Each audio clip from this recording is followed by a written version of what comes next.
अ, hello दोस्तों, कैसे हैं आप लोग।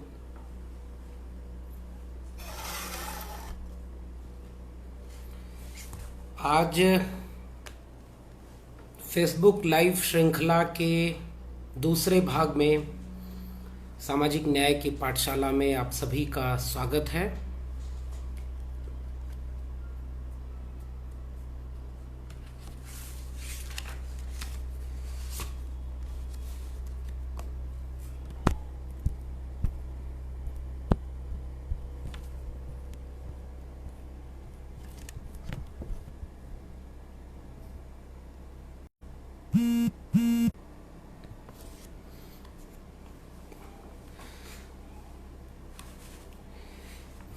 तो शुरू करते हैं सामाजिक न्याय की पाठशाला के इस दूसरे भाग में।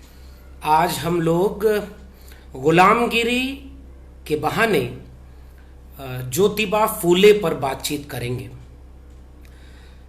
भाग एक में हमने डॉक्टर अंबेडकर और उनकी सबसे प्रसिद्ध किताब, जो एक भाषण की शक्ल में थी, जो जाति पात तोड़क मंडल लाहौर के अधिवेशन में उन्हें देने जाना था, जो कि नहीं दिया जा सका, जाति का विनाश, हमने उस पर बात की।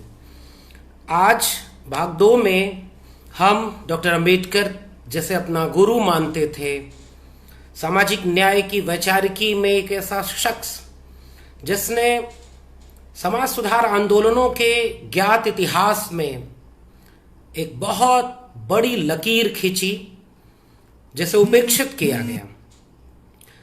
शिक्षा, न्याय, धर्म के आवरण और तमाम तरह के आडंबरों के खिलाफ जिसने आवाज उठाई, उसे इतिहास ने उतनी जगह नहीं दी जितना देना चाहिए। हम बात कर रहे हैं ज्योतिबा फूले की।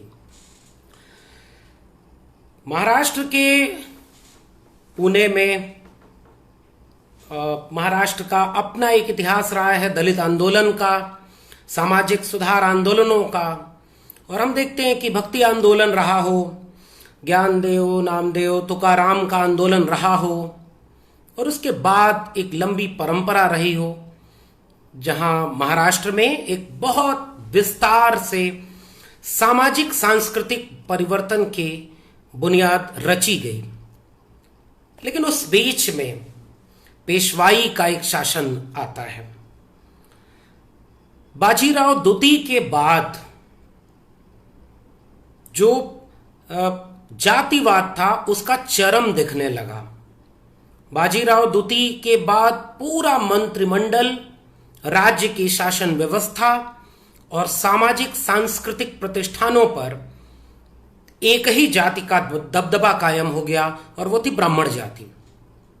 और उसके बाद उन्होंने एक पूरी हेजमनी अपनी क्रिएट की, और उसी समय जो अछूतों के साथ सबसे ज्यादा अमानवीय व्यवहार हुए, गले में मटका बांध करके चलना, पीठ के पीछे झाड़ू टांग करके चलना, मुख्य राजमार्ग से नहीं जा सकते, थूक नहीं सकते, सार्वजनिक जगहों पर पानी नहीं पी सकते, और ब्राह्मणों ने यह सारी व्यवस्था को बहुत ठोस ढंग से आरोपित किया।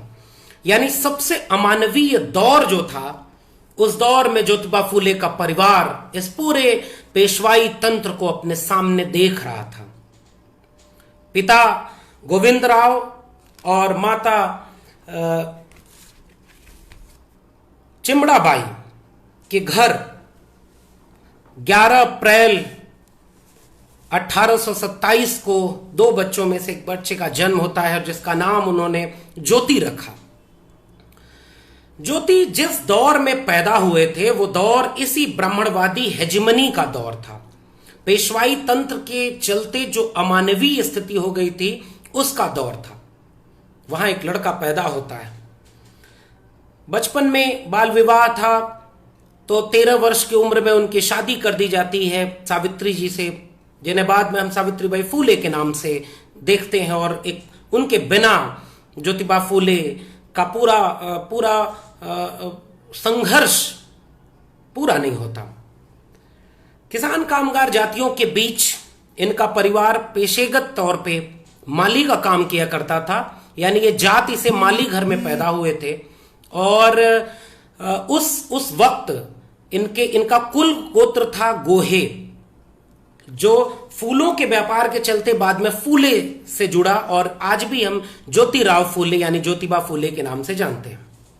उस बच्चे को पढ़ाने की ललक पिता गोविंदराव फूले में थी और उन्होंने इनका मिशनरी स्कूलों में दाखिला करवाया और दाखिला करवा करके इन्होंने फूले को पढ़ाया।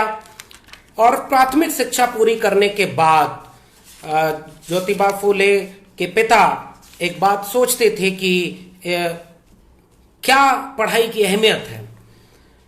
फिर उसके बाद पढ़ाई को लेकर के मुश्किलें आने लगीं, तो उनके मोहल्ले में गफ्फार बेग मुंशी जो फारसी के शिक्षक थे और ईसाई पादरी लिजिट थे, इन लोगों ने गोविंद राव को कहा कि तुम्हारा लड़का पढ़ने में बहुत तेज है, इसे तुम आगे जरूर पढ़ाना।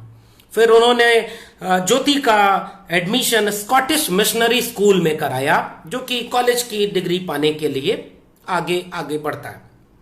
और उसी स्कूल में उसकी कॉलेज की पढ़ाई के दरमियान अंग्रेजी मीडियम की शिक्षा पाई ज्योति ने। सबसे बड़ी बात कि दुनिया के बड़े बड़े विचारकों को पढ़ा, समझा, जाना और दुनिया के इतिहास को पढ़ा। और जिन दो क्रांतियों से ज्योति सबसे ज्यादा प्रभावित हुए और आगे उनके पूरे आंदोलन, पूरे मिशन में वह बुनियाद बनकर के आती है, वो फ्रांसीसी क्रांति और अमेरिकी क्रांति। और उस पूरे दुनिया के लिटरेचर को पढ़ते हुए ज्योति के मन में उनके साथ पढ़ने वाले तमाम मुस्लिम बच्चे थे, तमाम ब्राह्मण थे, तमाम छोटी जातियों के लोग थे जिनको मौका नहीं मिला था, उनकी दोस्ती होती है। उनके दो सबसे प्रमुख मित्र विठल बालवेरकर और सखाराम परांजपे। तो एक स्कूलिंग और कॉलेज की शिक्षा के बाद ज्योति के मन में यह सब विचार आना शुरू हो गया था कि दुनिया में क्या हो रहा है और हमारे यहां पेशवाई के बाद ब्राह्मणवादी हेजेमनी किस तरह कायम है। और उसके बाद स्कूली शिक्षा पूरी होने के बाद इनको पिता ने कुछ दिन के लिए कहा कि अब तुम अपने उसी माली के पेशे में लग जाओ। वो पुणे चले गए और उसके दरमियान एक घटना घटती है। उस विचारों से आंदोलित होते हुए एक व्यक्ति के सामने उसके सबसे परम मित्र जो ब्राह्मण था, उसने अपनी शादी में ज्योति को बुलाया। ज्योति उसकी शादी में जाते हैं, बारात चल रही है दूल्हे के साथ और अचानक एक ब्राह्मण के नजर पड़ती है कि ये गैर ब्राह्मण हमारी बारात में कैसे आ गया। और उस समय उनको दुत्कार करके उस बारात से निकाला जाता है। एक प्रसंग में पढ़ रहा था, एक जीवनी में उनके यह भी लिखा है कि जब वो उस बारात से केवल अपनी जाति के नाते निकाले गए कि ये ब्राह्मणों की बारात है, केवल ब्राह्मण जाएंगे, तो उस समय बगल में एक अछूत पेड़ के पीछे छिपा हुआ था, उसके गले में मटका था, पीछे झाड़ू बंधी हुई थी। वो ज्योति को देखकर हंसने लगा। तो ज्योति ने पूछा कि तुम कौन हो और क्यों हंस रहे हो। तो उस अछूत ने बोला कि हम तो शूद्र अछूत हैं, तुम्हारी जातियां किसान जातियां, कामगार जातियां थी, आज देखो तुम्हें भी उन्होंने अछूत मान करके बाहर कर दिया बारात से। इस घटना ने ज्योति के जीवन को बदल कर रख दिया और वो उसके बाद एक नए सामाजिक सांस्कृतिक आंदोलनकारी के रूप में निकलता हुआ एक नायक हमारे सामने आता है, जिसे गेल आमवेट के एक बहुत प्रसिद्ध लेख के तर्ज पे मैं कहना चाहूंगा महात्मा। 1888 का वक्त था, मुंबई में एक बहुत बड़ी सभा हुई थी। उस सभा में सामान्य कामगार, ज्योतिबा फूले की भाषा में कहें तो शूद्र और अतिशूद्र इकट्ठा हुए थे, तमाम लोग थे। और उन्होंने एक स्वर में ज्योति के भाषण के पूरा होने के बाद कहा कि आप हमारे लिए महात्मा हैं। और उसके बाद उनके नाम के साथ महात्मा ज्योतिराव फूले जुड़ा। और गेल आमवेट का लेख आपको जरूर पढ़ना चाहिए, महात्मा बनाम महात्मा। तो ऐसा जीवन जिस व्यक्ति का रहा हो उसके बारे में हम आज कुछ बातचीत करेंगे। मैं फिर से कहना चाहता हूं कि मेरी इस बातचीत का बहुत बड़ा हिस्सा, चूंकि समय कम होता है, तो एक बड़े नायक पर आधे घंटे 45 मिनट में बात करना उसके पूरे जीवन के साथ अन्याय करना है। उनके काम पर इतने कम वक्त में बात नहीं की जा सकती। उन्होंने अगर शिक्षा पर ही जो काम किया है उसी पर बात की जाए तो कई दिन लग जाएंगे। नारी को लेकर के बात है, सेल्फ डिग्निटी का जो मूवमेंट है, उसके बाद फिर जो अंग्रेजों से रिश्ता है, पॉलिटिकल इन्फ्लुएंस है, उन सारी चीजों पर बहुत विस्तार में बात हो सकती है। लेकिन मैं गुस्ताखी ये करूंगा कि मैं बहुत संक्षेप में ज्योतिबा फूले पर बात करने की कोशिश करूंगा और उसके बाद उनकी सबसे प्रसिद्ध किताब गुलामगिरी, और इस गुलामगिरी के साथ हम अपनी बातचीत पूरी करेंगे। इसके पहले मैं बताऊं कि इनके ज्योतिबा फूले की एक जीवनी लिखी है धनंजय कीर ने। धनंजय कीर वही व्यक्ति हैं जिन्होंने डॉक्टर अंबेडकर की भी जीवनी लिखी है। आपको उस किताब को पढ़ना चाहिए, धनंजय कीर की जीवनी ज्योतिबा फूले। दूसरी एक किताब एनबीटी से आई है ज्योति चरित नाम से। इस किताब को लक्ष्मण शास्त्री जोशी ने 1990 में लिखना शुरू किया था, 1991 में पूरी हुई ये किताब। इसको एनबीटी से आप ले सकते हैं, ज्योति चरित के नाम से ये किताब है। अब मैं अपनी बातचीत ज्योतिबा फूले के एक मोमेंट और उनके क्या थी उनकी अहमियत और हम आज क्यों हमें इस शख्सियत को पढ़ना चाहिए, जानना चाहिए, उसकी शुरुआत करने के लिए मैं सुनील खिलनानी का सहारा लेता हूं। एक बहुत प्रसिद्ध सी किताब है सुनील खिलनानी की जो आपको जरूर पढ़नी चाहिए, इनकैर्नेशन। और इस किताब में भारत के बनने में जितने लोग शामिल रहे हैं उन लोगों के बारे में बहुत विस्तार से लिखा गया है, जिसमें पेज नंबर 253 से लेकर के पेज नंबर 264 तक ज्योतिबा फूले पर एक बड़ा अध्याय है। तो सुनील खिलनानी ने बहुत विस्तार में बताया कि एक विचारक जो क्रिश्चियन मिशनरियों के बीच से अपनी तालीम हासिल कर रहा था, अंग्रेजी माध्यम की पढ़ाई लिखाई कर रहा था, और जो Martin Luther King, Abraham Lincoln, George Washington, इन लोगों को देख रहा था, जॉर्ज वाशिंगटन को, मार्टिन लूथर किंग को, और उसके बाद उस जो दुनिया के सबसे प्रसिद्ध समाजशास्त्री विचारक रहे थॉमस पेन, जिन्हें ज्योतिबा फूले अपना गुरु मानते थे। तो इन सारे लोगों के बीच से एक ऐसा नायक हमारे बीच पैदा हो रहा था जिसको सुनील खिलनानी इनकैर्नेशन किताब में शुरुआत में लिखते हैं कि दुनिया की सभ्यता एक बगीचे की तरह है।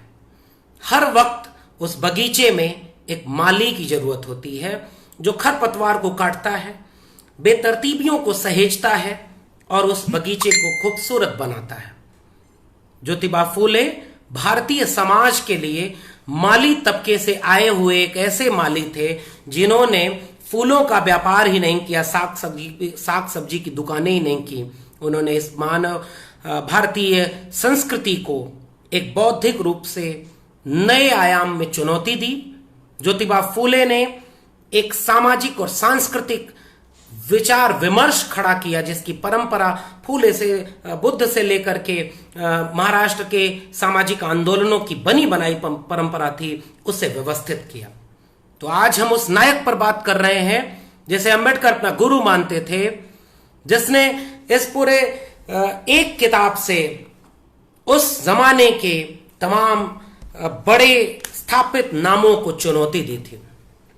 एक सवाल के जरिए मैं अपनी बातचीत शुरू करूंगा कि बहुत प्रसिद्ध कथन है, शिकारी अगर इतिहास लिखेंगे तो हिरणों का इतिहास नहीं आएगा, हिरणों को अपना इतिहास खुद लिखना होगा। राजा राम मोहन राय, ईश्वरचंद विद्यासागर, विवेकानंद, दयानंद हमारे लिए समाज सुधारक हैं। ब्रह्म समाज, प्रार्थना समाज से लेकर के तमाम समाज हमें बताए गए, रामकृष्ण मिशन तक इसको स्थापित किया गया कि ये हमारे राष्ट्र को बनाने के नायक हैं। लेकिन सत्य शोधक समाज के रचयिता जिस माली ने दरअसल भारतीय महाद्वीप के बगीचे की असली कांटों को निकाला था, उसे इतिहास में महानायक का दर्जा नहीं दिया गया, भारतीय राष्ट्र निर्माता का दर्जा नहीं दिया गया। हमने अपने नैतिक शिक्षाओं के एक पाठ्यक्रम में छोटा सा हिस्सा जोड़ दिया कि ये ज्योतिबा फूले और सावित्रीबाई फूले हैं जिन्होंने यहाँ स्कूल खोल दिया था, जिन्होंने सत्यशोधक समाज चलाया था, और इतने बड़े व्यक्तित्व को हमने मात्र इन एक दो खांचों में कैद कर दिया। बातचीत के इस क्रम में हम जब आगे बढ़ते हैं तो मैं कुछ उनके जो बहुत महत्वपूर्ण काम है वहां से बातचीत शुरू करूंगा और बातचीत के आखिरी हिस्सों में मैं कोशिश करूंगा कि गुलामगिरी के कुछ पन्नों को आपके सामने साझा करूं। हम जानते हैं कि आज के इस वक्त में हमारी चुनौती क्या है, यहीं से बातचीत शुरू करते हैं। एक बहुत बड़ा तबका जो अदर बैकवर्ड क्लास के नाम से, मंडल कमीशन के बाद पिछड़े वर्ग के नाम से एक पहचान के रूप में इकट्ठा हुआ, जिसमें किसान जातियां, कामगार जातियां, कुम्हार, लुहार, बढ़ई, मोची और तमाम जातियां जो ये थी, मोची नहीं, बढ़ई, कुम्हार, लुहार, नाई और उसके बाद फिर माली, सब्जी पैदा करने वाले लोग, इन सारे जातियों को मिला करके एक बड़ा समूह बना। ज्योतिबा फूले उस तबके से आते थे, लेकिन उन्होंने जिस मुक्ति का ख्वाब देखा वो जाति व्यवस्था से मुक्ति थी, वर्णाश्रम व्यवस्था से मुक्ति थी। और ज्योतिबा फूले की शब्दावली में बोलूं तो ब्राह्मण और पुरोहित की हेजमनी के सामने शूद्र और अतिशूद्र के संघर्ष का नायक हमारे सामने खड़ा होता है। तो शूद्र और अतिशूद्र में ये दलित, पिछड़े, आदिवासी सब शामिल हैं, क्योंकि ज्योतिबा फूले बहुत विस्तार में लिखते हैं कि आर्य बाहर से आए, उन्होंने ज्ञान के सत्ता प्रतिष्ठानों पर कब्जा किया, जातियां बनाई और जातियों को फिर इस क्रम में स्थापित कर दिया कि हर जाति अपने से नीचे जाति को घृणा के नजर से देखने लगी और शिक्षा से वंचित कर दिया, संसाधनों से वंचित कर दिया और ये शूद्र और अतिशूद्र इस पूरी व्यवस्था में सबसे हाशिए पर चले गए। और यह तंत्र बनाया हुआ है ब्राह्मणों का, इसलिए गुलामगिरी सीधे सीधे ब्राह्मणवादी व्यवस्था पर हमला करती है। तो ज्योतिबा फूले को एक बात समझ में आ गई थी कि मुक्ति का द्वार शिक्षा से है और मुख्य रूप से उन्होंने जो सबसे प्राथमिक काम शुरू किया वो शिक्षा पर शुरू किया, क्योंकि खुद वो शिक्षित होकर के आगे आए थे। तो उन शिक्षा से वंचित तबकों को वो कहते हैं आप शूद्र अतिशूद्र हैं। तो आज कुछ ओबीसी को लगता है कि वो क्षत्रिय वंशज हैं, आज कुछ ओबीसी को लगता है कि नहीं वो शूद्र नहीं है। तो आपके ओबीसी तबके से आने वाले ज्योतिबा फूले कह रहे हैं कि आपको शिक्षा का अधिकार नहीं था, आप राजा नहीं बन सकते थे, आप उत्पादन कार्य में शामिल थे, आप शस्त्र नहीं उठा सकते थे। शिवाजी को इसीलिए नायक के तौर पर ज्योतिबा फूले बार बार याद करते हैं कि ब्राह्मणवादी परंपरा के खिलाफ वो गैर ब्राह्मणवाद की एक बड़ी आवाज थे। इसलिए ज्योतिबा फूले शिवाजी को बहुत बहुत सम्मान के साथ याद करते हैं और उनको अपना नायक मानते हैं और कहते हैं कि आप सब वंचित थे, इसलिए आप शूद्र अतिशूद्र में आते हैं। तो ओबीसी तबके को खास तौर पर ज्योतिबा फूले को पढ़ने की जरूरत है। क्या सबसे प्रसिद्ध वाक्य उन्होंने क्या कहा? विद्या बिना मति गई, मति बिना गति गई, गति बिना नीति गई, नीति बिना वित्त गया। और उसके बाद उन्होंने सबसे बहुत महत्वपूर्ण बात आखिरी में उन्होंने, मैं आऊंगा अभंग पर, उन्होंने लिखा क्या कि सत्ता की मस्ती में उनकी शिक्षा बंद कर दी, शूद्रों ने स्वीकार कर लिया हमेशा के लिए, मनु जलकर खाक हो गया जब अंग्रेज आया। यहां से याद रखिएगा कि ज्योतिबा फूले अंग्रेजी शासन व्यवस्था को बाकी राष्ट्र के नायकों से अलग कुछ मुख्तलिफ अंदाज में देखते थे। आगे अभी उस पर चर्चा करेंगे। मनु जलकर खाक हो गया जब अंग्रेज आया, ज्ञान रूपी माँ ने हमको दूध पिलाया, ज्ञान रूपी माँ ने, अब तो तुम भी पीछे ना आओ भाइयों, पूरी तरह जलाकर खाक कर दो मनुवाद को, हम शिक्षा पाते ही पाएंगे वह सुख, पढ़ लो मेरा लेख ज्योतिराव कहें। तो यहां से उस पहली बात को हम लोग शुरू करते हैं कि किस प्रकार से ज्योतिबा फूले ने शिक्षा को पहली अहमियत दी और स्कूल खोलने की शुरुआत की।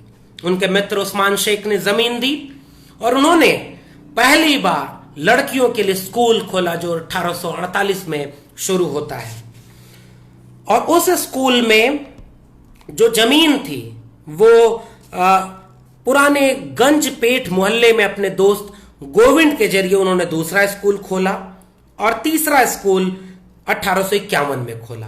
तो उस जमाने में ज्योतिराव फूले ने सीधे सीधे ये कहा कि महार, मांग, मोची जैसी अछूत जातियों की बालिकाओं का आपने एडमिशन किया। ज्योतिराव ने कहा कि आप गुलाम इसलिए हैं क्योंकि आपको शिक्षा से वंचित रखा गया, तो आप शूद्र और अतिशूद्र बने रहे, और ऊपर ब्राह्मण, क्षत्रिय, वैश्य ये तीनों अपनी हेजमनी कायम रखे। इसलिए आपको शिक्षा ही मुक्ति का द्वार देगी। और इस नजरिए से वो अंग्रेज शासन को एक सकारात्मक दृष्टिकोण से देखते हैं। क्या हम अपने पूरे विमर्श को केवल इस बात से नापेंगे कि कौन अंग्रेजों के खिलाफ खड़ा था, कौन नहीं खड़ा था? तो एक बहुत बड़ा तबका जो कह रहा है कि शिक्षा मिलने का द्वार हमारे अंग्रेजी शासन से शुरू हुआ, इस नाम पर ज्योतिबा फूले की उपेक्षा की गई, उल्हाना दिया गया। लेकिन गुलामगिरी पढ़ेंगे तब भी हम देखेंगे, और इस किताब में आगे भी हम बात करेंगे कि ज्योतिबा फूले ने कभी यह नहीं कहा कि अंग्रेज शासन यहां बना रहे।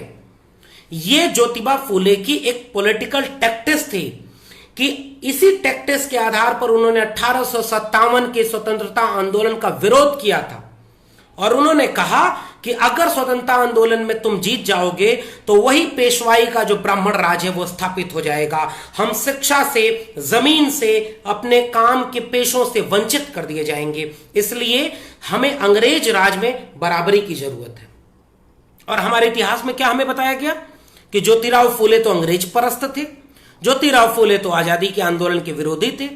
तो ज्योतिराव फूले ने जो यह काम किया, इस काम को आपने देखा नहीं, तो इस पॉलिटिकल टैक्टिस का इंटरप्रिटेशन की व्याख्या इतनी गलत कर दी गई कि ज्ञान के सत्ता प्रतिष्ठानों में जो ब्राह्मण काबिज थे उन्होंने ज्योतिराव फूले को उपेक्षित कर दिया।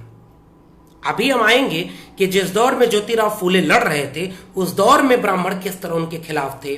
ज्योतिराव फूले के बाद जब आजाद हिंदुस्तान का इतिहास लिखा जा रहा था तो कैसे ज्योतिराव फूले को सिलेबस से बाहर रखा गया, कैसे ज्योतिराव फूले को अंग्रेज परस्त घोषित किया गया, कैसे ज्योतिराव फूले को फिर से स्कूल खोलने वाला एक समाज सुधारक बना दिया गया।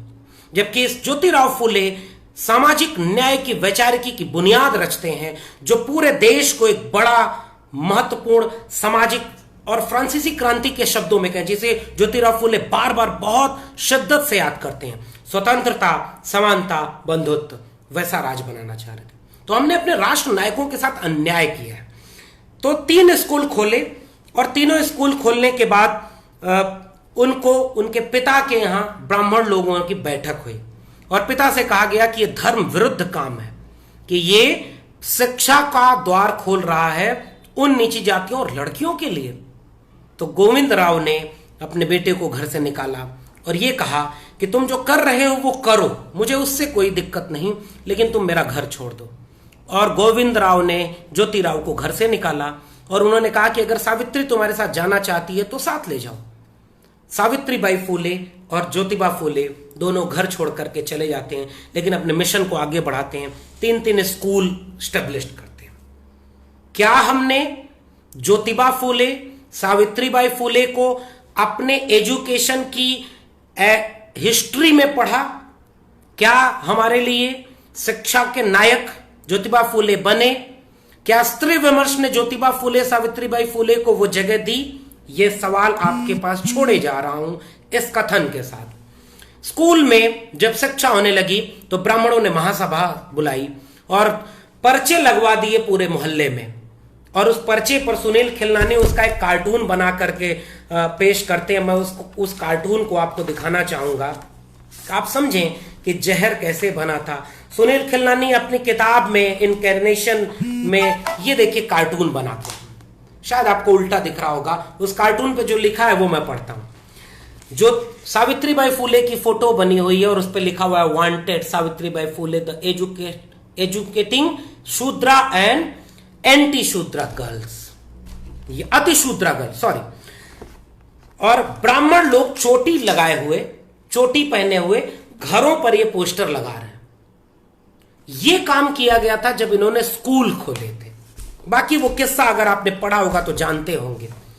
इनको गांव से निकाला गया, साड़ी 2 साड़ी लेकर के सावित्रीबाई फूले जाती थी। और इसका एक किस्सा और जोड़ता हूं। जब इस स्कूल को खोला तो जमीन नहीं मिल रही थी, फिर कुछ मित्रों की जमीन और कुछ सरकारी जमीन पर इन्होंने स्कूल खोला। टीचर नहीं मिल रहे थे, पढ़ाने के लिए मास्टर नहीं मिल रहे थे कि ये अधर्म कौन करे। तो इन्होंने उसी दरमियान अपने दोस्तों के साथ अहमदनगर की यात्रा की। अहमदनगर में जो ईसाई मिशनरियां चल रही थी वहां पर उन्होंने श्रीमती फरार मिलती हैं, जिन्होंने इनको उकसाया कि हिंदू धर्म और हिंदुस्तान यानी भारत की सबसे बड़ी मुश्किल यह है कि उन्होंने अपने महिलाओं को शिक्षित नहीं किया, और आपका घर एक पाठशाला होता है और आपने पढ़ाया नहीं। और उसके लौट के आने के बाद इन्होंने सावित्रीबाई फुले को पढ़ाया, और उसी दरमियान वो स्कूल खोलने की पूरी प्रक्रिया चली। तो सावित्रीबाई फुले ने ज्योतिबा फुले से कहा कि मैं स्कूल में पढ़ाऊंगी। तो सावित्रीबाई फुले और उस्मान शेख की के रिलेटिव रही थी। अभी इसमें विवाद है, मैं बहुत स्पष्ट तौर पे नहीं हूं कि पत्नी थी कि बहन थी। फातिमा शेख, ये दोनों मिलकर के उस स्कूल में पढ़ाने जाते थे, और उस पढ़ाने के नाम पर इनके ऊपर मैला फेंका जाता था और इनको तिरस्कृत किया जाता था। ब्राह्मण महासभा की बैठक होती है, ज्योतिबा फुले के नाम से वारंट निकाला जाता है और इनके ऊपर धर्म द्रोह का केस लगाया जाता है। फिर से सुनील खिलनानी को याद करूं तो कहा जाएगा कि जिस समय राष्ट्रवाद का दौड़ चल रही थी, राष्ट्रवादी आंदोलन चल रहे थे, उस समय ज्योतिबा फुले राष्ट्र विरोधी काम कर रहे थे। आज अगर होते तो इनकी लिंचिंग हो जाती। अगर अकेले गुलामगिरी, अभी आएंगे गुलामगिरी पर, तो ये लिंचिंग के शिकार हो जाते नफरत की सियासत में। लेकिन इन मसीहाओं ने उस दौर में यह महसूस किया कि स्त्री शिक्षा, दलित शूद्र जो अति शूद्र कहते हैं, उनको शिक्षित करना कितना जरूरी है, और उन्होंने कहा कि यह शिक्षा हमारे लिए बुनियाद है। और बॉम्बे नेटिव एजुकेशन संस्था बनाई ज्योतिबा फुले ने, और उसके वार्षिक अधिवेशन में लोगों की चर्चा होने लगी कि इस वार्षिक अधिवेशन में जो बच्चे निबंध प्रतियोगिता, कविता लेखन प्रतियोगिता में शामिल होते थे, वो अप्रत्याशित मेधा से युक्त होते थे। और उस मेधा में एक वाकया जिसका डॉक्टर अंबेडकर ने जिक्र किया है, और डॉक्टर अंबेडकर बार बार ज्योतिबा फुले को अपना गुरु मानते थे, वो किस्सा सुनाता हूं।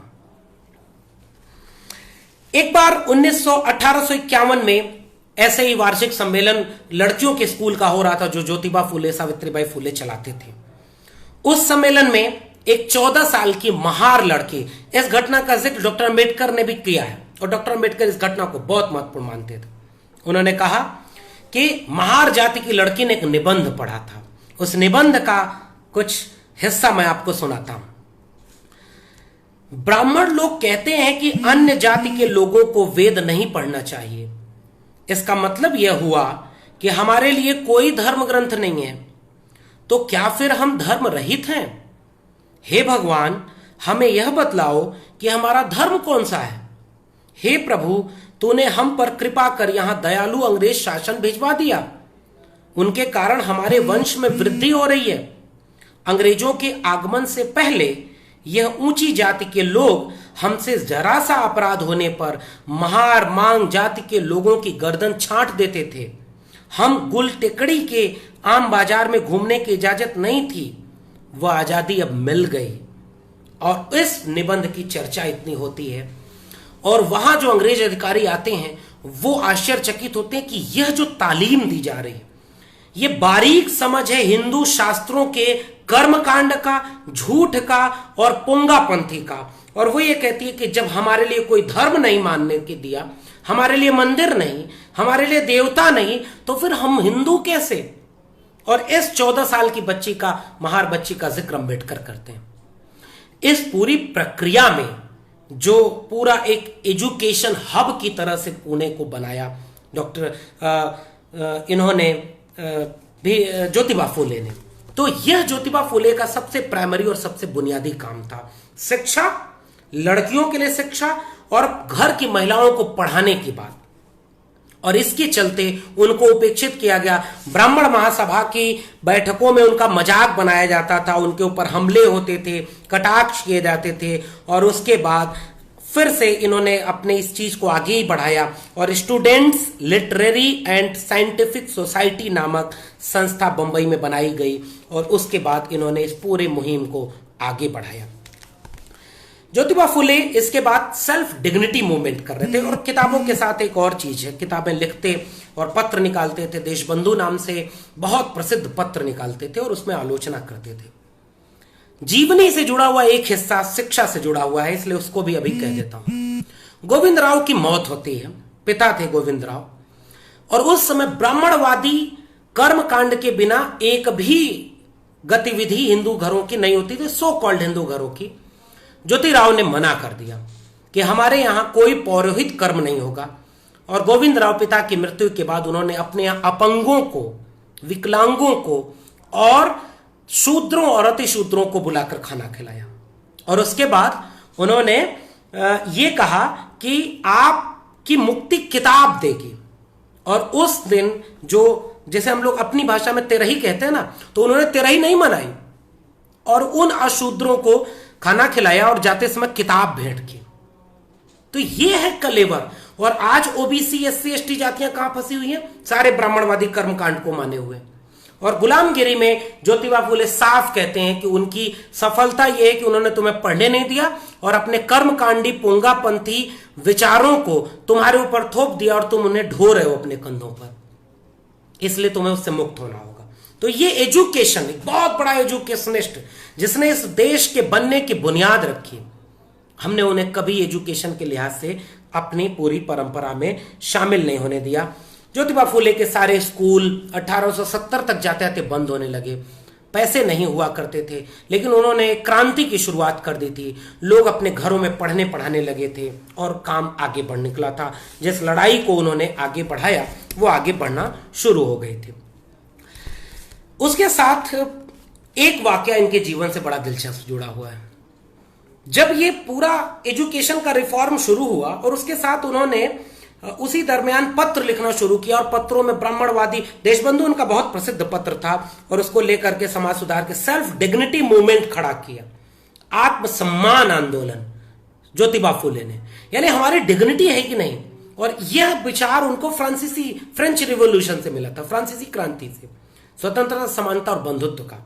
और वो बार बार इसीलिए मार्टिन लूथर किंग को और वो जॉर्ज वॉशिंगटन को और इन सारे लोगों को याद करते हैं।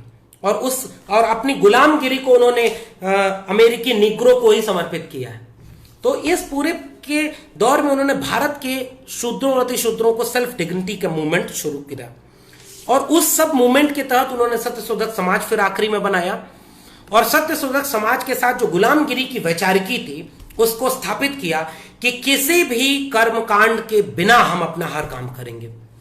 पौरोहित, ब्राह्मण और पुरोहित टर्म प्रयोग करते हैं और कहते हैं इन्होंने हमको मानसिक गुलाम बनाए रखा है, इसलिए हम शादी भी करेंगे तो हम कोई ब्राह्मण को नहीं बुलाएंगे, हम कोई भी कर्मकांड करेंगे ही नहीं। और इन्होंने अभंग लिखा है, जिन्हें दोहे कहते हैं बाद में, अभंग। और ज्योतिबा फूले ने खुद कुछ पद लिखे थे जिनको विवाहों में लोग दूल्हे दुल्हन गाते थे, और इस तरह से ब्राह्मणों के खिलाफ पूरी स्थापना कर दी।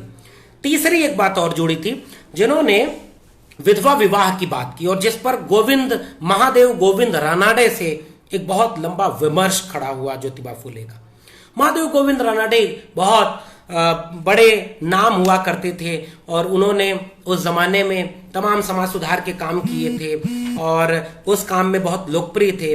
लेकिन जब महादेव गोविंद रानाडे ने मना कर दिया कि आप सत्यशोधक समाज से बात होने लगी, तो उन्होंने कहा कि आपकी बहन विधवा हो गई है, आप इसका पुनर्विवाह कर दीजिए। तो गोविंद रानाडे मना कर दिए। तो ज्योतिबा फूले ने कहा कि तुम स्वयं को समाज सुधारक की डींग मत हाका करिए, आप दोगले लोग हैं। और वही गोविंद रानाडे, जब रानाडे ने अपनी उम्र से 32वें साल में एक 12 वर्ष की बालिका से दूसरा विवाह किया, खुद अपना विवाह किया और उन्होंने नहीं किया। आर्य समाज से इसी बात में विमर्श हुआ और तमाम लोगों से विमर्श हुआ। और इस विधवा विवाह के समय उन्होंने 2 चीजें शुरू की थी ज्योतिबा फूले ने, जो बहुत महत्वपूर्ण है। बाल हत्या प्रतिबंध गृह और शिशु संगोपन गृह। जो विधवाएं बाल विवाह के शिकार होने के बाद विधवा हो गईं और उनके साथ बलात्कार हो जाता था, उनके बच्चों को परवरिश नहीं मिलती थी, उनको उपेक्षित कर दिया जाता था, उन लोगों के लिए इन्होंने विधवा आश्रम खोले। उन बच्चों की सेवा करती थी सावित्रीबाई फूले और ज्योतिबा फूले। इन तीनों चीजों को मिलाकर के एजुकेशन, ब्राह्मणवाद का शास्त्रीय कर्मकांडी हमला ब्राह्मणवाद पर, और सत्यशोधक समाज के जरिए कर्मकांड से बिना शादी की बात करना, हर काम को बिना ब्राह्मणों के कर्मकांड के करना, और विधवाओं के विवाह की बात करना, शिशु संगोपन गृह की बात करना, बाल हत्या प्रतिबंध गृह की बात करना, इसको लेकर के ब्राह्मण इतने नाराज हुए कि उन्होंने ज्योतिबा फूले को मारने के लिए 2 लोगों को भेजा। उनमें से एक थे घोंडीराम कुम्हार गोंडीराव कुम्हार। दोनों लोग गए और उनके घर पे जब मारने के लिए पहुंचे तो ज्योतिबा फूले ने उनसे पूछा कि आप मेरा शीश कलम करने क्यों आए हैं? तो उन्होंने कहा इस काम के हमें 1000 रुपए मिलेंगे। तो उन्होंने कहा अच्छा, इसका मतलब आप गरीब हैं इतने कि आपने 1000 रुपए के लिए मेरा शीश कलम करने की जिम्मेदारी भी ले ली, तो मैं आपकी उस 1000 रुपए के बीच में नहीं आऊंगा, ये लीजिए मेरा शीश और आप कलम कर दीजिए। धनंजय कीरी इसको बहुत विस्तार से लिखते हैं और कहते हैं कि उसके बाद वो दोनों हथियार रख करके सामने मस्तक हो गए और उनमें से गोंडीराम कुम्हार सत्यशोधक समाज के उनके सबसे प्रमुख अगुआ बने। और जो गुलामगिरी है ये डायलॉग शैली में लिखी गई है।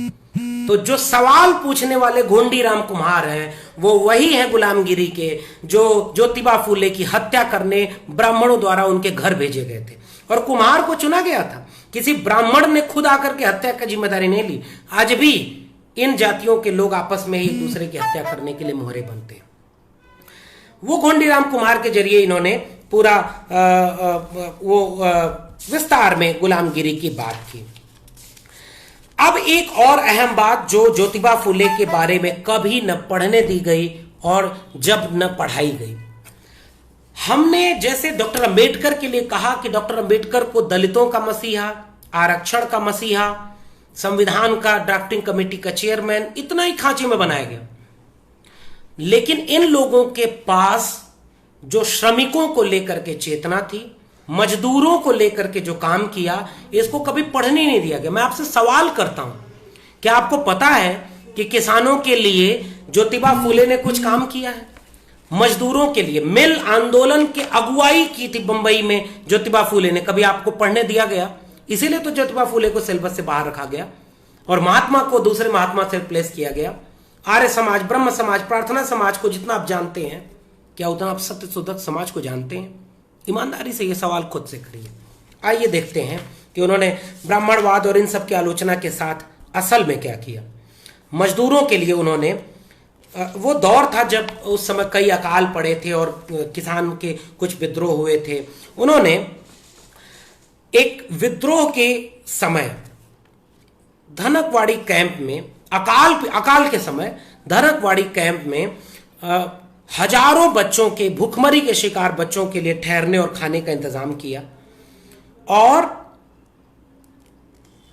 उस समय डेक्कन एग्रीकल्चर रिलीफ एक्ट के लिए उन्होंने किसानों की काम किया। यह अकाल 1860 तक बना रहा जब अकाल पड़ा था वहां पर। तो उस समय अहमदाबाद, पुणे, सतारे, सोलापुर इत्यादि शहरों में किसानों और साहूकारों में ठन जाने के कारण दंगे हो गए। स्थिति बिगड़ती नजर आने लगी।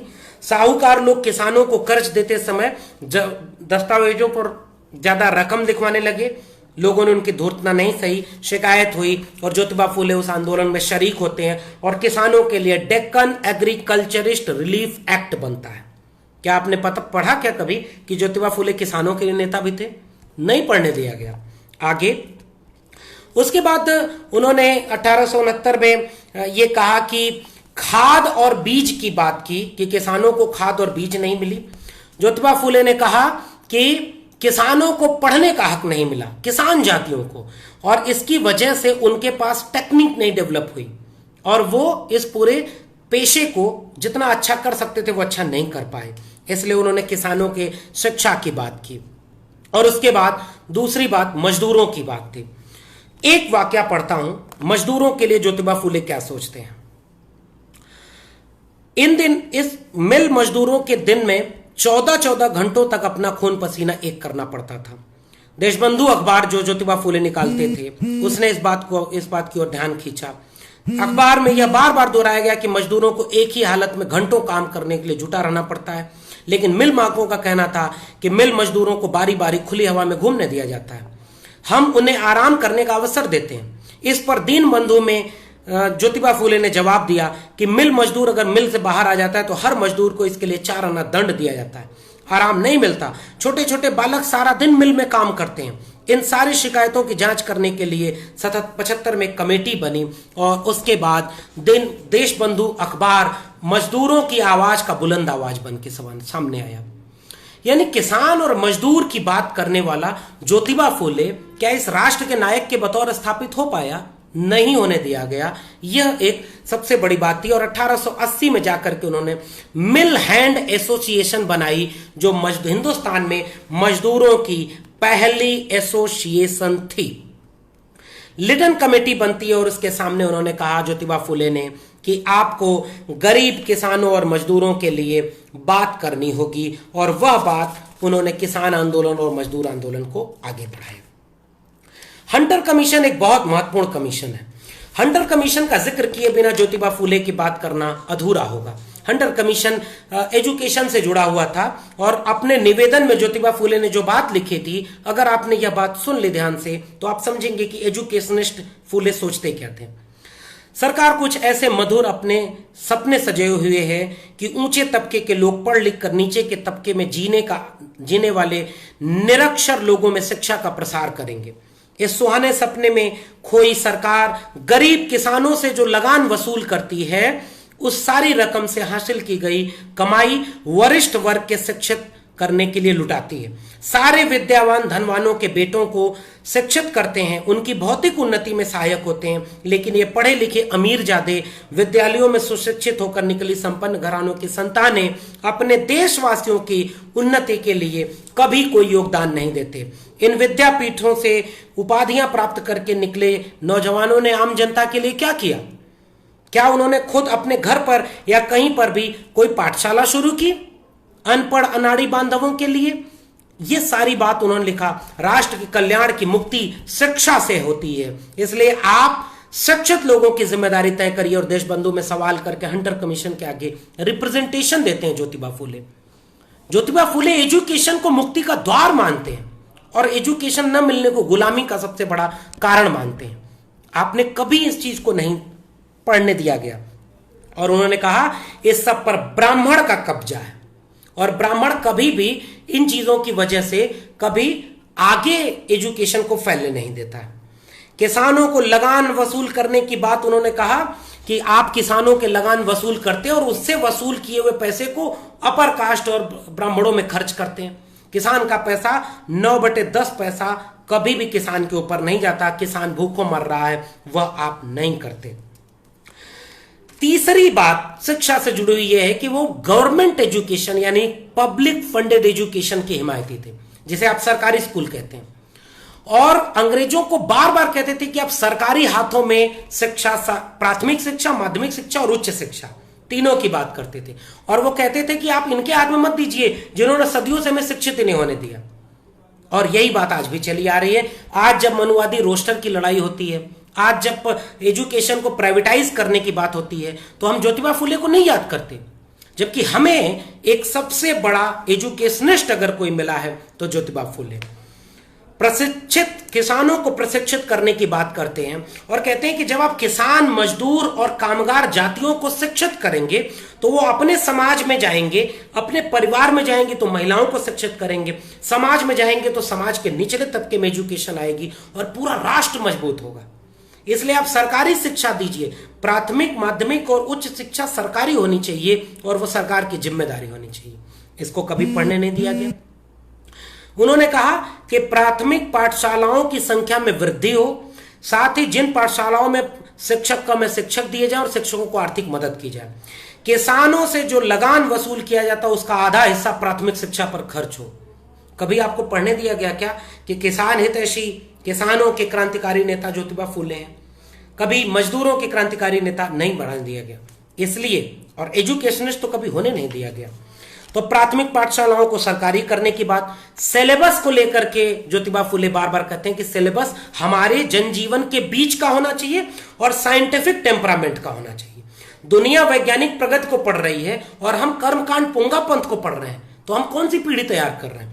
उच्च शिक्षा में कहा गया कि विश्वविद्यालय खोले जाने चाहिए हर एक बड़े जगहों पर। बंबई विश्वविद्यालय का उदाहरण देते हुए उन्होंने कहा था कि आपको देश भर के बड़े बड़े हिस्सों में विश्वविद्यालय खोले जाने चाहिए। और उन्होंने उदाहरण दिया था कि आप इतनी आबादी पर इतना कम शिक्षण संस्थान है तो पढ़ाई होगी ही नहीं, इसलिए हर जगह पर एजुकेशन बनाया जाए। और उस एजुकेशन में हंटर कमीशन के सामने उन्होंने रिपोर्ट में दी कि बालिकाओं को अधिक से अधिक शिक्षा दी जाए, किसानों को शिक्षा दी जाए। और आपको जान के आश्चर्य होगा कि उन्होंने श्वेतकार्याचा आसूड़ नाम से एक किताब लिखी जिसको हिंदी में ट्रांसलेट किया गया किसान का कोड़ा। किसान का चिंतक था, किसान नेता था ज्योतिबा फूले जैसा नायक। हमने किसानों के बारे में ज्योतिबा फूले को न पढ़ने दिया गया न पढ़ाने दिया गया। किसान के कोड़ा में वो बार बार इस बात का जिक्र करते हैं कि ये जो कामगार जातियां हैं, बिन विद्या है मति ही रानी, मति के बिना है नीति गई, नीति नहीं तो गति हो कैसे, बिना गति के दौलत न रही, बिन दौलत टूटा शूद्र का जीवन, हाय एक अविद्या से विपदा कैसे विपट बढ़ी। और किसानों के एजुकेशन की बात करने वाला नायक हमारे सामने ज्योतिबा फूले। 3 तरह के किसानों की बात करते हैं, कुणबी, माली और धनगढ़। और उन्होंने कहा कि कुछ के पास जमीन थी, कुछ के पास जमीन के साथ पशुपालन था और कुछ के पास कुछ भी नहीं था, वो सब कुछ से वंचित थे। तो शूद्र और अतिशूद्र, ओबीसी, एससी, एसटी तीनों को एक होकर के शूद्र और अतिशूद्र मानते हैं। तो ओबीसी भाइयों, कम से कम ज्योतिबा फूले को पढ़ लो भाई। आप गोलवलकर, हेडगवार और गोडसे और सावरकर से नहीं लड़ पाएंगे, गुलाम रह जाएंगे, जिसकी बात उन्होंने तब कही थी। और मैं आता हूं इस पर कि गुलामी की बात क्या कर रहे थे। तो इस तरह से उन्होंने कहा कि लुहार, कुम्हार, बढ़ई, नाई, कामगार, इनके लिए जुलाहा, लुहार, काश्तकार, इनके पास सारा संसाधन कब्जा है ब्राह्मणों के पास। तो ये दुनिया की सबसे निकृष्ट और कमजोर जातियां हो गई हैं। और ब्राह्मणों ने एक और काम क्या किया कि इनको विदेश नहीं जाना है तो टेक्निकल एजुकेशन नहीं आ पाई, और जो पतन था अशिक्षा के जरिए, संसाधनहीनता के जरिए, उसको ब्राह्मणवादी शास्त्रों के थोप देने से इनको आपस में लड़ाया और ये कहा कि तुम ब्राह्मणवादी शास्त्रों का विरोध नहीं कर सकते थे। इसलिए उस ढोंग ढकोसले में इन लोगों ने अपना पूरा पतन कर दिया और पूरे जीवन ब्राह्मणों की चापलूसी में लगा दिया। और वो ब्राह्मण शास्त्रों की चापलूसी के जरिए सारी चीजों पर हम कब्जा किए हुए थे। और इसलिए किसानों की बात करते हुए ज्योतिबा फूले स्पार्टा के वीरों को याद करते हैं और कहते हैं कि हम कामगार जातियां हैं, हम इस देश को, दुनिया को बनाने वाले हैं और हमें स्पार्टा के वीरों की तरह लड़कर के अपने इस देश को गणतंत्र बनाना है, डेमोक्रेसी। इसकी बात करने वाला कभी हमारे सामने नायक नहीं बनाने दिया गया। और उसके बाद इनको किस तरह से उपेक्षित किया गया। किसान मजदूर की बात जब हुई तो उसको उन्होंने हमें पढ़ने नहीं दिया गया। और 57 के विद्रोह की बात हो गई। और इसके बाद एक चीज और जो है वो कह करके मैं अपनी बात को आगे ले चलूंगा। जब सत्यशोधक समाज बना तो सत्यशोधक समाज का प्रमुख काम यह हुआ करता था कि वो हर तरह के ब्राह्मणवाद के खिलाफ। उस पूरी सत्यशोधक समाज की बुनियादी किताब बनी गुलामगिरी। गुलामगिरी 1873 में लिखी गई। गुलामगिरी में होमर का उस समय की किताब का कोटेशन है, the day that reduce a man to slavery takes from him the half of his virtue. यह किताब पहले अंग्रेजी में लिखी गई थी और इसका नाम था स्लेवरी।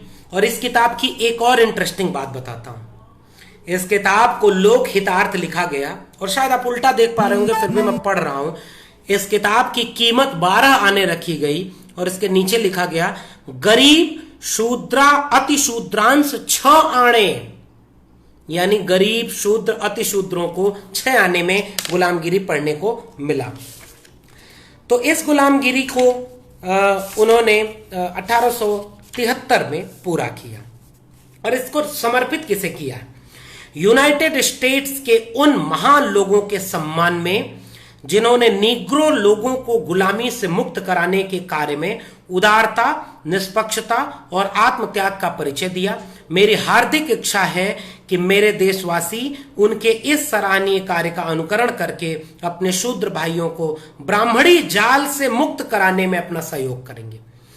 पूरी की पूरी किताब गुलामगिरी स्लेवरी यानी मानसिक गुलामी, सांस्कृतिक गुलामी से मुक्ति की एक बात कहती है। कुछ बुनियादी दिक्कतें हो सकती हैं इस किताब में, जिसको हम अलग से एक विमर्श के तौर पर कुछ 1-2 चीजों से असहमत हो सकते हैं आज हम ज्योतिबा फूले को पढ़ते हुए। लेकिन इस किताब को क्यों नहीं पढ़ने दिया गया? इस किताब में विष्णु के जितने अवतार थे संवाद शैली में है, वही घोंडीराम कुम्हार, घोंडीराव कुमार जो ज्योतिबा फुले को मारने के लिए उनके घर पे गए थे, वो बाद में उनके शिष्य हो गए, उन्हीं से संवाद की शैली में घोंडीराव ज्योतिराव का संवाद है। परिच्छेद है ब्रह्मा और आर्यलोक, मत्स्य और शंखासुर, कच्छ और समुद्र, वराह और हिरण्यकश्यप, नृसिंह, वामन, परशुराम और इन सारे राजा बलि से लेकर के तमाम। तो विष्णु के जितने नायक थे उनकी धज्जी उड़ाने का काम गुलामगिरी में अपनी कल्पनाशील मिथकीय शैली को इस्तेमाल करते हुए ज्योतिबा फूले ने किया है। मैं और इसके आखिरी हिस्से में इस किताब के 10वें 11वें परिच्छेद के बाद जब मिथकों का, ब्राह्मणवादी मिथकों का खंडन होता है, तो उस खंडन को पूरी शैली यह है कि यह जो मिथकों के चरित्र हैं, विदेशी आर्यों के आने के बाद यहां के मूल निवासियों के जो राजा थे उनके खिलाफ एक राजा का संघर्ष है, और यह संघर्ष किसान मजदूर जातियों पर कब्जे का संघर्ष है। और इस संघर्ष में झूठी कथाओं के जरिए इसको मेंटल हेजमनी में क्रिएट किया गया ताकि आप इसका विरोध न करें, और संसाधनों पर कब्जे की पूरी परंपरा स्थापित हो गई। इस पूरी शैली में यह लिखा गया है। और दूसरी बात यह है कि ब्रह्मा का मजाक बनाया गया। ब्रह्मा को तो इतना बुरा इसमें पहले ही चैप्टर में कहा गया है, मैं उस पर आता हूं अभी, कि आप खंबे से बच्चे को पैदा कर रहे हैं, तो बच्चा पैदा होने के बाद कहां खंबे का स्तन था कि वो मां का दूध पीता। मुख से पैदा होते हैं, भुजा से पैदा हो रहे हैं, तो मुख से पैदा होने पे 9 महीने जो गर्भ धारण था तो वो कहां हुआ था। कैसा कैसा मिथक आपने लिख करके भर दिया। और उन्होंने कहा ब्रह्मा खुद अपनी बेटी का बलात्कार करने वाला, कैसे कैसे लोग। और इससे क्या हुआ कि इस झूठ को जब शूद्र और अतिशूद्र मानने लगे और मनवाया गया तो यह स्थापित हो गया। तो ब्राह्मणवादी धर्म के पोंगापंथी, कर्मकांडी, अतार्किक, निहायत वाहियात चीजों का खंडन गुलामगिरी में है।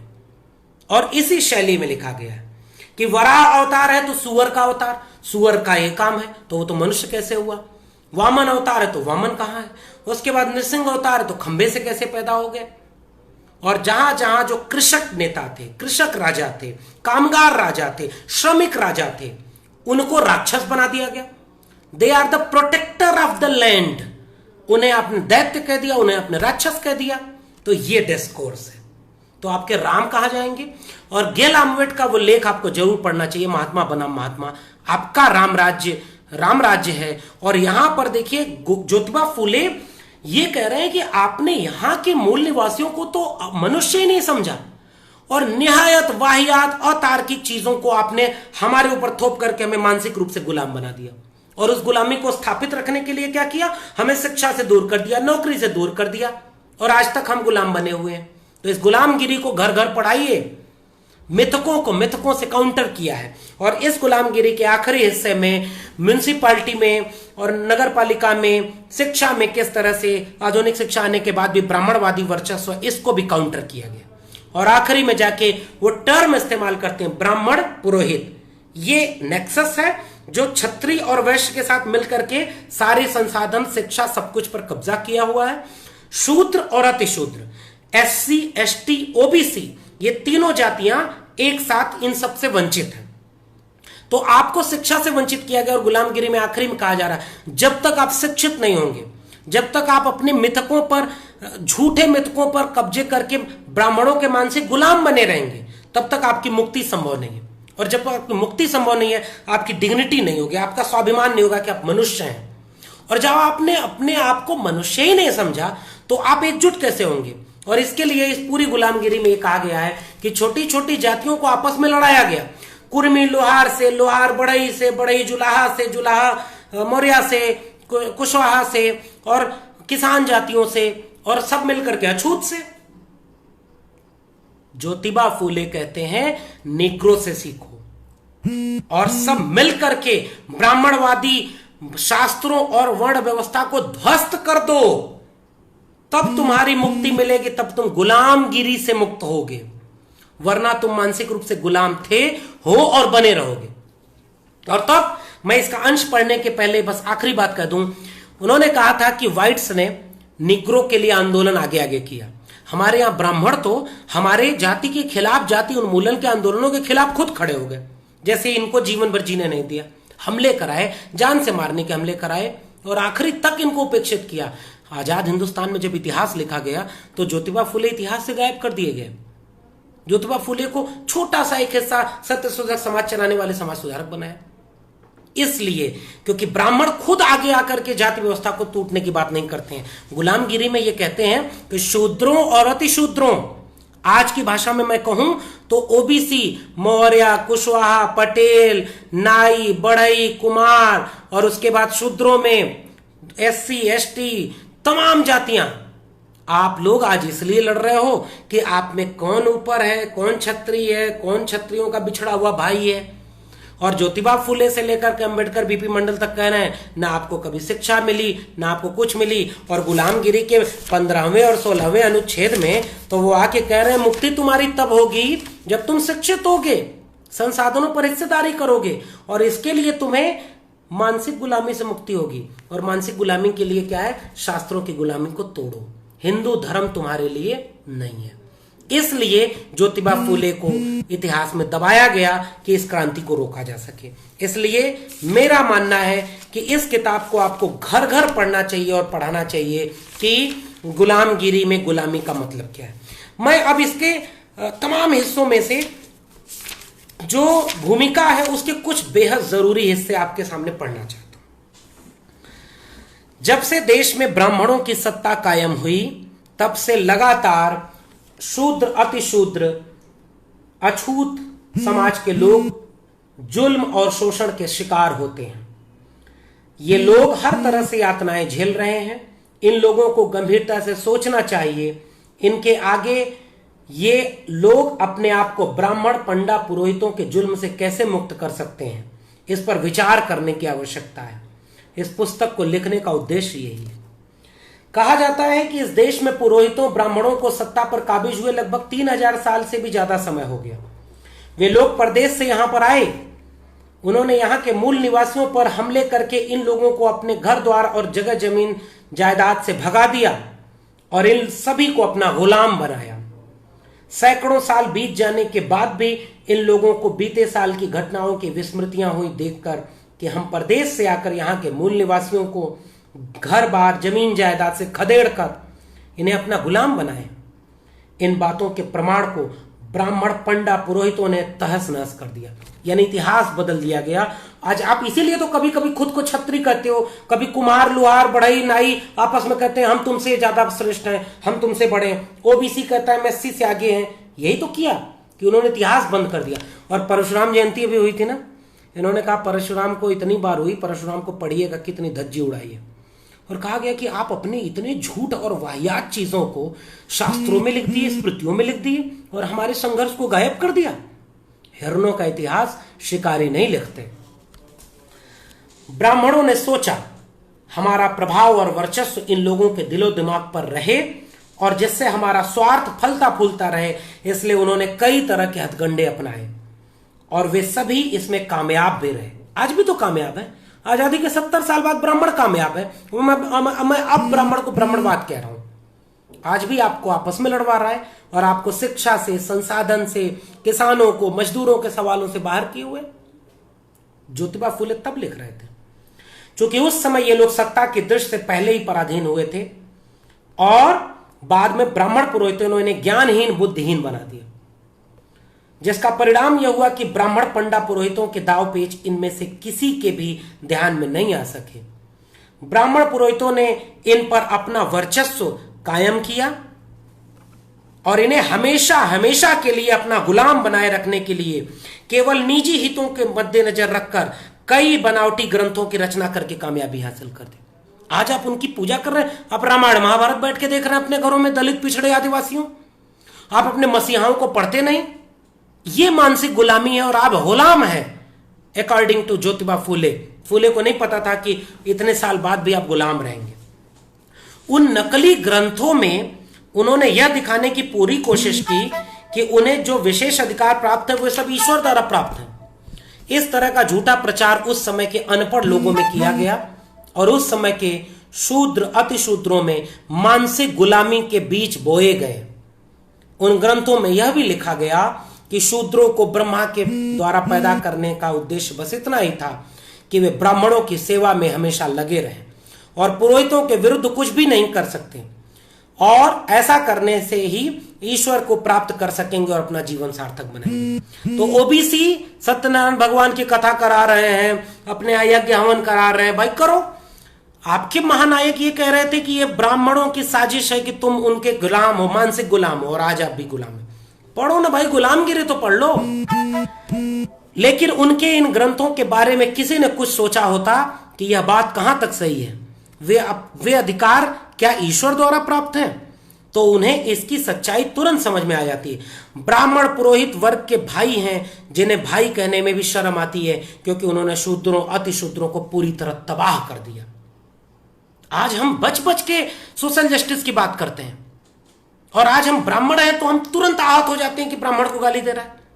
परंपराएं शोषक बनाम शोषित की हैं। अगर आप कम्युनिस्ट हैं तो आपने ज्योतिबा फुले को कभी कम्युनिज्म के लिहाज से क्यों नहीं देखा? किसान नेता है तो आपने किसान नेता के रूप में कभी क्यों नहीं पढ़ा? मिल श्रमिकों की बात तो ज्योतिबा फुले ने मिल एसोसिएशन बनाई। डांगे को क्यों नहीं चिंता हुई कि ज्योतिबा फुले को याद करें? सीपीआई सीपीएम कहां गए थे? आगे देखिए, बहुत महत्वपूर्ण पैराग्राफ पढ़ रहा हूं और उसके बाद इसके कुछ हिस्सों को और पढ़ूंगा। ब्राह्मण पंडा पुरोहित लोग अपना पेट पालने के लिए अपने पाखंडी ग्रंथों के द्वारा जगह जगह पर बारी बारी अज्ञानी शूद्रों को उपदेश देते रहे, जिसकी वजह से इनके दिलो दिमाग में ब्राह्मणों के प्रति आस्था उत्पन्न होती रही। इन लोगों को, उन ब्राह्मणों ने इनके मन में ईश्वर के प्रति जो भावना है वही भावना ब्राह्मणों को समर्पित करने को मजबूर किया। यह कोई साधारण या मामूली अन्याय नहीं है। ब्राह्मणों के उपदेशों का प्रभाव अधिकांश अज्ञानी शूद्र लोगों के दिलो दिमाग पर इस तरह से पकड़ जमाए हुए है कि ये अमेरिका के काले गुलामों की तरह जिन दुष्ट लोगों ने हमें गुलाम बना कर रखा, उनसे लड़कर मुक्त होने की बजाय हमें आजादी दे रहे उन लोगों के विरुद्ध फजूल में कमर कसकर लड़ने के लिए तैयार हो गया। आप कह सकते हैं कि ये कुछ जगह पे ज्योतिबा फुले अंग्रेजों के पक्ष में खड़े हैं, लेकिन ज्योतिबा फुले तो खुल करके कह रहे हैं कि हमारे लिए तो ब्राह्मण हजारों साल से हमें गुलाम बनाए हुए थे, तो हमें पहली बार शिक्षा के जरिए मुक्ति की बात करने वाले तो अंग्रेज थे। तो ये बात ये कह रहे हैं और ये इनकी पॉलिटिकल टैक्टिक्स है। लेकिन एक जगह भी ज्योतिबा फुले ने अंग्रेज राज को बनाए रखने की बात नहीं की। आप उन्हें अंग्रेज परस्त कैसे कह सकते हैं? देशबंधु के लेख में हजार जगहों पर ज्योतिबा फुले ने लिखा है कि अंग्रेज राज बहुत शोषक है, क्योंकि यह देखने वाला चेहरा कुछ और करता है और बाहर कुछ और है। तो आप टोटली कभी एनालिसिस किया नहीं गया। हर मनुष्य को आजादी मिलनी चाहिए, गुलामगिरी पढ़िए, यही इसकी बुनियादी जरूरत है। जब व्यक्ति आजाद होता है तब उसके अपने मन के भावों और विचारों को स्पष्ट रूप से दूसरों के सामने प्रकट करने का मौका मिलता है। लेकिन जब उसे आजादी नहीं होती तब वह वही महत्वपूर्ण विचार जनहित के होने के बावजूद दूसरे के सामने प्रकट नहीं कर सकता, और समय गुजर जाने के बाद वे विचार लुप्त हो जाते हैं। उसी प्रकार मनुष्य आजाद होने से वह अपने सभी मानवीय अधिकारों को पा लेता है। जितने सोशल जस्टिस के नायक हैं वो राइट्स की बात करते हैं, इक्वलिटी की बात करते हैं। उन तमाम मानवीय अधिकारों को ब्राह्मण पंडा पुरोहित वर्ग ने कब्जा किया है। अब समय आ गया है कि ऐसे लोगों से अपने मानवीय अधिकारों को छीनने में कोई कसर बाकी नहीं रखनी चाहिए। सभी को आजादी देकर, उन्हें गुलामी से सभी को आजादी देकर के, यह है सोशल जस्टिस, यह है फूले अंबेडकर पेरियार। आप उन्हें जातिवादी बोलते हो। सभी को आजादी देकर उन्हें जुल्मी लोगों के जुल्म से मुक्त करके सुखी बनाना, यही इनका सबसे इस हर तरह से खतरे में मूल्य लेने के उद्देश्य है। दक्षिण अफ्रीका और अफ्रीका के गुलामों की तुलना करते हुए गुलामगिरी लिखी गई है। उस कलंक को दूर करने के लिए अंग्रेज, अमेरिकी और उदार लोगों ने बड़ी बड़ी लड़ाइयां लड़कर अपने नुकसान की बात तो दूर, उन्होंने अपनी जान की परवाह नहीं की और गुलामों की मुक्ति के लिए लड़ते रहे। यह गुलामी प्रथा कई सालों से चली आ रही थी। इस अमानवीय गुलामी प्रथा को समूल नष्ट कर देने के लिए और असंख्य गुलामों को उनके परम प्रिय माता पिताओं से, भाई बहनों से, बीवी बच्चों से, दोस्तों मित्रों से जुदा कर देने की वजह से जो यातनाएं सहनी पड़ी, उससे उन्हें मुक्त करने के लिए संघर्ष किया। अमेरिका और अफ्रीका हमारे यहां क्या हुआ, ब्राह्मणों ने जाति खत्म करने का एक भी आंदोलन नहीं किया। जातिपात तोड़क मंडल की बात भाग 1 में हमने कर ली है। अंबेडकर ने जाति का विनाश में कहा कि आप फेक हैं, जाति तोड़ने की बात नहीं करते। फूले क्या लिखते हैं, गुलामी की अवस्था में गुलाम लोगों को गुलाम जातियों की यातना बर्दाश्त करनी पड़ती है। कितनी सारी यातनाएं, इसका स्वयं अनुभव किए बिना अंदाजा नहीं लगाया सकता। जो सहता है वही जानता है।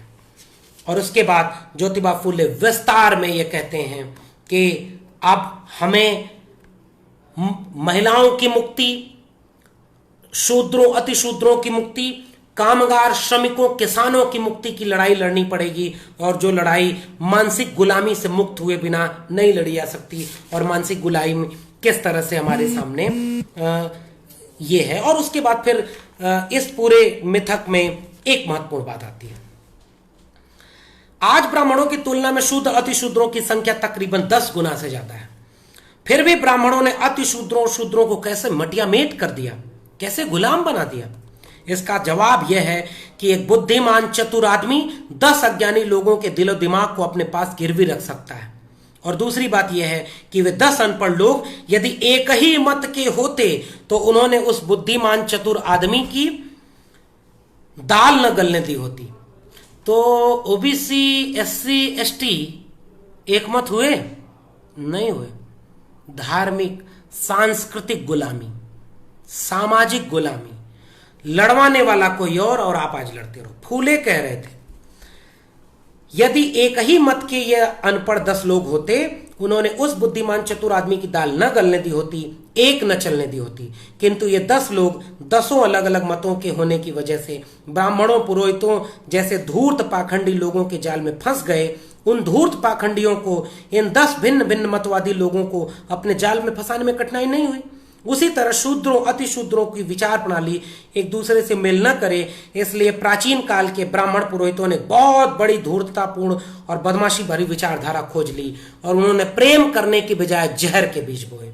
और फिर पूरी गुलामगिरी में ब्रह्मा, बराह, नरसिंह, वत्स, मत्स्य, इन सारे मिथकों को खारिज किया और कहा कि आज जरूरत इस बात की है कि आप मुक्ति की लड़ाई लड़िए। तो आप एक एक करके एक एक परिच्छेद पढ़िए।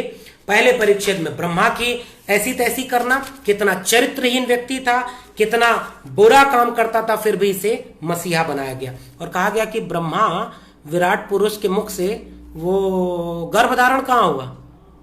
सवालों को सोचिए। पैर से कैसे पैदा हुए, इनको सोचिए। मछली से कैसे पैदा हुए, मत्स्य। और उन्होंने कहा मछली अंडा कहां देती है, गर्भधारण कहां करती है, कैसे गर्भधारण हुआ, मछली से मनुष्य कैसे पैदा हुआ। परिच्छेद 2 मूर्ख लोग, इन्होंने कहा है कि मूर्खों को गुलाम बनाने के लिए यह सब किया गया। परिच्छेद 3 फिर से कच्छप और इसके भी बारे में धज्जी उड़ाई। परिच्छेद 4 वराह और हिरण्याकश्यप खंभे से कैसे पैदा हो गए भाई, तुम्हारे जैसे लोग। और ज्योतिराव घोंडीराव को कह रहे थे तुम्हारे ही जैसे लोग इस तरह के झूठ मूठ के ग्रंथों की शिक्षा की वजह से ब्राह्मण पंडा पुरोहितों के और उनकी संतानों के पांव को धोकर पीते हैं और आज भी पी रहे हैं। अब तुम ही बताओ, इसमें तुम निर्लज्ज हो। अभी अनुच्छेद 5 नृसिंह और नृसिंह की बात करते करते वो कह रहे हैं कि किस तरह से गर्भ धारण करने की पूरी प्रक्रिया के खिलाफ जाकर के अप्राकृतिक ढंग से कोई पैदा कैसे हो सकता है भाई। परिच्छेद 6 वराह, वराह को लिखा है गलीच गैंडा, ये तेवर था, ये हिम्मत थी ज्योतिबा फूले की। परिच्छेद 6 गुलामगिरी। और उन्होंने कहा कि कृषक जातियों से किस तरह से, किसानों से लड़ करके इसने उनको कब्जे में किया और फिर से ताकतवर लोगों ने बलि को हराया। बाणासुर और वराह का, वामन का पूरा जिक्र किया है। और उसके बाद उन्होंने कहा कि इन लोगों ने कितना हिंसक काम किया है। जो गुलामगिरी में ज्योतिबा फूले बार बार ये कहते हैं पूरा हिंदी माइथोलॉजी हिंसक है, हत्या, बलात्कार इन सब पर चल रही है। परिच्छेद 7 ब्रह्मा, ब्रह्मा को राजा कह रहे हैं और इस राजा को क्या कह रहे हैं, ब्रह्मा नाम का एक चतुर चालाक दफ्तरी ही सारा राज संभालने लगा। वह एक बड़ा अवसरवादी था, चतुर, हठीला, धूर्त, दुस्साही, निर्दयी ब्रह्मा। और राक्षसों की बात यहां पर की कि किस तरह से कृषक जातियों, महार जातियों, कामगार जातियों के तमाम चीजों को लेकर के कब्जा किया। और शिवाजी का जिक्र आता है कि शिवाजी ने किस तरह से इस चीज को समझ करके इन जातियों को पहली बार शस्त्र देकर के अपने सेना में शामिल किया था। परिच्छेद 8 में आकर के वो परशुराम की धज्जी उड़ाते हैं, गुलामगिरी परिच्छेद 8, और परशुराम को कहते हैं कि यह दैत्य था और इस दैत्य को किस तरह से शास्त्रों में पूजा जा रहा है। और परशुराम पर ज्योतिबा फूले एक सवाल पूछते हैं कि परशुराम, तुम अगर इतने हिंसक थे तो इतने हिंसक, मां के हत्यारे, क्षत्रियों के विनाशक को कोई विष्णु का अवतार कैसे कह सकता है और कैसे इसकी पूजा हो सकती है। परिच्छेद 8 परशुराम पढ़ना चाहिए। और उसके बाद उन्होंने परशुराम की धज्जी उड़ाई है कि आज तुम्हारे जैसा हत्यारा और दैत्य नहीं होना चाहिए। परिच्छेद 9, इसमें नारद की बात की गई है और कर्म कांड को जादू टोने से जोड़ करके कैसे मानसिक गुलामी बनाई है। परिच्छेद 10 में शंकराचार्य की बात की गई है और शंकराचार्य ने किस तरह से शास्त्रों और धर्मों की बात की। अब यहां से इंटरेस्टिंग शिफ्ट आता है गुलामगिरी में, और कहते हैं कि ब्राह्मणों को एक लिमिट के बाद यह लगने लगा था कि अब ये अतार्किक बात नहीं चलेगी। आधुनिक ज्ञान विज्ञान आ रहा है, आधुनिक शिक्षा आ रही है, तो ब्राह्मणों ने एक बहुत बड़े तबके को आधुनिक शिक्षा, अंग्रेजी शिक्षा के जरिए सरकारी नौकरी की तरफ भेज दिया और क्लर्क और बाबू बनने लगे। इसीलिए परिच्छेद 11 में आकर के वो ब्राह्मणों को कलम कसाई बोलते हैं। इन्होंने कहा कि अधर्मी, मदारी और झगड़ालू पूर्वजों ने इस देश का विनाश किया और इन कलम कसाइयों ने इस देश के कामगार लोगों को पढ़ने नहीं दिया और इनको मानसिक गुलाम बनाया और अपने अतार्किक ढोंग ढकोसले के ग्रंथों को थोप दिया। ठीक है, इस पूरे परिच्छेद 11 में यह बात कही गई है। ब्राह्मणों की गुलामी से शूद्रों की मुक्ति के लिए अमेरिकी और अग्रज भाइयों के साथ जो दोस्ती होने जा रही है उसको कुछ दखलंदाजी की कोशिश करनी चाहिए। अब हमें उनकी गुलामी से मुक्ति चाहिए, हम भी चाहते हैं गुलामी से मुक्ति। परिच्छेद 12 कि इसमें जो शिक्षा विभाग आया, परिच्छेद 12, 13 और 14 में ये कहते हैं कि टॉमस पेन का जिक्र करते हैं। टॉमस पेन को अंबेडकर और फूले का एक वैचारिक गुरु भी माना जाना चाहिए, मानते हैं। और उन्होंने कहा कि सरकारी शिक्षा को सरकारी होना चाहिए, सबको मिलना चाहिए और सबकी बराबरी की बात करनी चाहिए, ताकि वो जो मानसिक गुलामी है, सांस्कृतिक गुलामी है, इस गुलामी से शूद्र, अतिशूद्र, किसान, ओबीसी, एससी, एसटी सब मुक्त हों और पाठ्यक्रम ऐसे बने कि उनके लिए क्रिएटिविटी हो और उनसे फिर नौकरियां जो मिले उन नौकरियों में सबको हिस्सेदारी मिलनी चाहिए। सेकंड लास्ट में वो ज्योतिबा फूले लिखते हैं कि सब कुछ सरकारी हाथों में होना चाहिए, क्योंकि ब्राह्मण फिर से कब्जा कर लेगा अगर यहाँ के लोगों को देंगे, और ब्राह्मणों की कब्जे के चलते वो फिर शूद्रों और अतिशूद्रों के हाथ से बाहर हो जाएगी। शिक्षा और गुलामी से मुक्ति। परिच्छेद 16 इसका अंतिम परिच्छेद है और उसमें उन्होंने कहा कि हम गोंडिबा क्या कहते हैं कि आपके साथ जो संवाद हुआ इससे यह सिद्ध हुआ कि सभी ब्राह्मणों ने अपने नकली धर्म के नाम पर अपनी भोली भाली सरकार की आंखों में धूल झोंकी है और हम सभी अछूतों का अमेरिका के काले गुलामों से भी ज्यादा शोषण किया है और आज भी कर रहे हैं। इसलिए हम सभी लोगों को मिलकर इन ब्राह्मणों के बनावटी धर्म का विरोध करना चाहिए और अपने अनपढ़ भाइयों को भी इस संबंध में जागृत करना चाहिए। अब इस बारे में सोच नहीं रहे, सोचना जागृत करना है। और फिर ज्योतिराव एक वाक्य कहते हैं, शूद्रों को ब्रह्म राक्षसों की गुलामी से इस प्रकार मुक्त होना चाहिए। शीर्षक से इसको लिखा जाना चाहिए कि हम 4 बातें इस किताब के अंत में कहते हैं कि हम धर्म ग्रंथों का निषेध करेंगे, सभी धर्म ग्रंथों को निषेध करेंगे क्योंकि मानसिक गुलामी बनाते हैं। हम एक नई सोच पैदा करेंगे जिसमें कोई नीच और ऊंच नहीं होगा, सब बराबर होंगे। तीसरी बात कहते हैं कि हम सबको बराबर मान करके सबके साथ खाना पीना और सबके साथ रहने की बात करेंगे। और चौथी बात कि हम अपने शूद्र भाइयों को ब्राह्मणों की गुलामी से मुक्त होने की इच्छा रखने पर सबको जोड़ने का और एक बड़ी एका बनाने का काम करेंगे।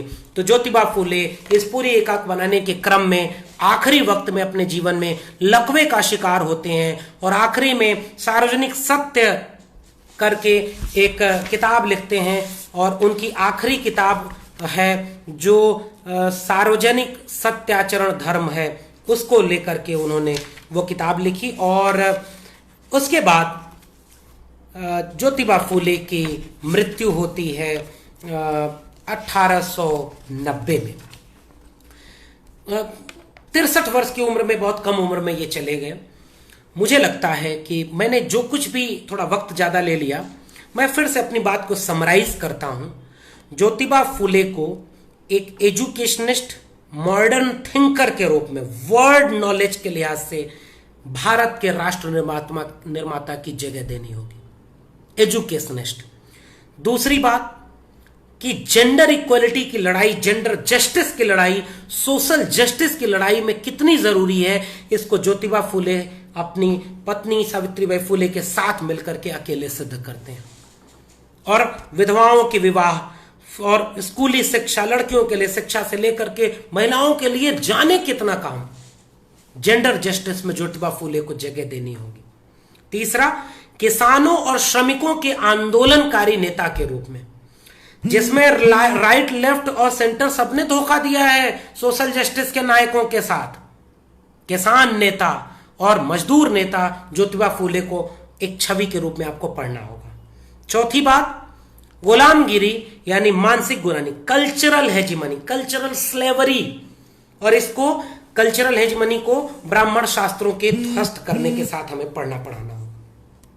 पांचवी बात, किसान, मजदूर, श्रमिक, कामगार और अछूत जातियों की एका की बात करके वो इक्वलिटी की बात करते हैं। फ्रेंच रिवॉल्यूशन से सबकी बराबरी की हिस्सेदारी, स्वतंत्रता, समानता, बंधुत्व, और इसी वजह से वो निग्रो और उन तमाम लोगों के साथ भारत के गुलामों को जोड़ते हैं।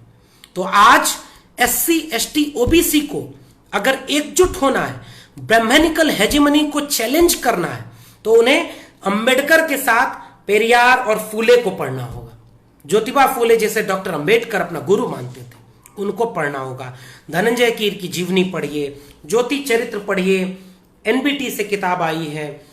गुलामगिरी को हर घर में, हर जगह पढ़ाइए, यही पढ़ाई मुक्ति देगी, जिसके लिए ज्योतिबा फूले ने तब बोला था। और OBC, SC, ST कम से कम अगर एकजुट नहीं हुए तो आप कभी बच नहीं पाओगे। आपने एजुकेशन नहीं पाई, इसलिए आप उस ब्राह्मणिकल ऑर्डर में खुद को अपने से नीचे वाले से ज्यादा बड़ा मानते हैं। किसान नेता, OBC जो नायक है वो आपका, उसको तो पढ़िए। ज्योतिबा फूले शूद्र, अति शूद्र के खेमे में आपको रखते हैं और आपकी मुक्ति के लिए ब्राह्मणवादी धर्मशास्त्रों और हेजमनी से मुक्ति की बात करते हैं।